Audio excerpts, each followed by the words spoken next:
Halo Solid People, saya Beauty dan di sebelah saya sudah ada Kak Gali nih selaku analis PT Solid Group Berjangka. Pada video kali ini kita akan membahas mengenai bisnis digital yang menjanjikan di masa sekarang. Sekarang kan sedang era terjadinya resesi nih Kak. Yes. Jadi kenapa nih Kak bisnis digital dan bisnis digital seperti apa yang menjanjikan di masa sekarang? Oke, kenapa mesti digital ya? Jawabannya simpel aja. Karena perkembangan zaman sekarang kan sudah maju nih. Ya enggak, era udah berkembang dengan sangat pesat. Semua serba terdigitalisasi. Oke. Mulai sekarang deh. Kita kalau belanja itu nggak perlu lagi datang ke market, nggak perlu lagi datang ke pasar. Kita udah bisa belanja di rumah dengan memanfaatkan perkembangan zaman yang udah maju sekarang. Ya. Begitupun di bidang bisnis, ya kan? Ada beberapa bisnis yang sangat oke dengan memanfaatkan perkembangan zaman yang notabene-nya sudah terdigitalisasi semua. Mulai dari investasi ataupun transaksi yang sering familiar ataupun disebut sebagai trading. Oke, nah itu sangat menjanjikan di tengah isu, apalagi ada isu resesi ya. Iya, benar Nah, Kak. itu sangat menjanjikan bagi saya. Karena apa? Karena di tengah isu resesi sekarang, orang akan mencari hal yang paling aman. Ya. Karena ketika resesi terjadi, bisnis konvensional 70% bahkan 80% pasti akan terluka ketika resesi. Karena resesi itu adalah pelemahan ekonomi. Tadi sebelumnya Kakak sempat sebut bisnis trading Kak ya. Untuk Yes. produknya sendiri apa tuh Kak? Nah, kalau untuk trading ya ataupun transaksi itu secara garis besar ada 3 produk nih. Ya. Yang pertama itu adalah indeks atau pasar saham.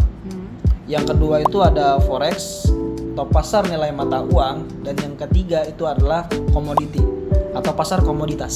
Gitu. Jadi ada 3 secara garis besar. Untuk komoditinya sendiri Kak, itu produknya apa tuh Kak? Kalau produk komoditi kan banyak ya. Cuman yang saat ini lagi dicari ataupun diburu oleh masyarakat itu adalah produk emas ataupun gold gitu.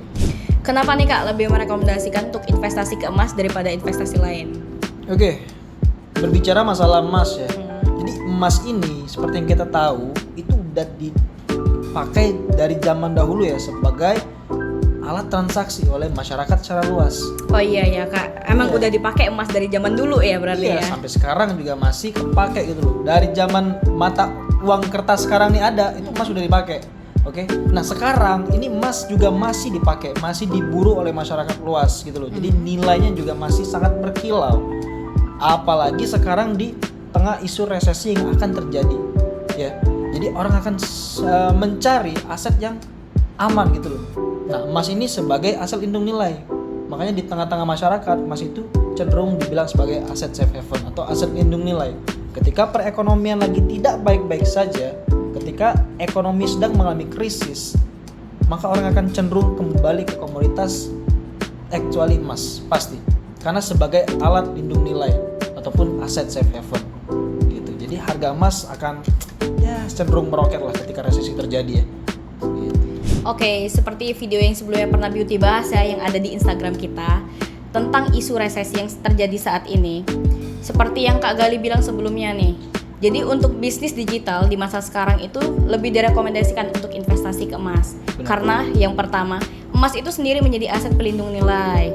Terus juga harga emas itu cenderung naik dan harganya lebih stabil. Itulah tadi penjelasan kita tentang bisnis digital, terutama di investasi komoditi emas. Sampai ketemu lagi di video EduTrade selanjutnya. Dadah!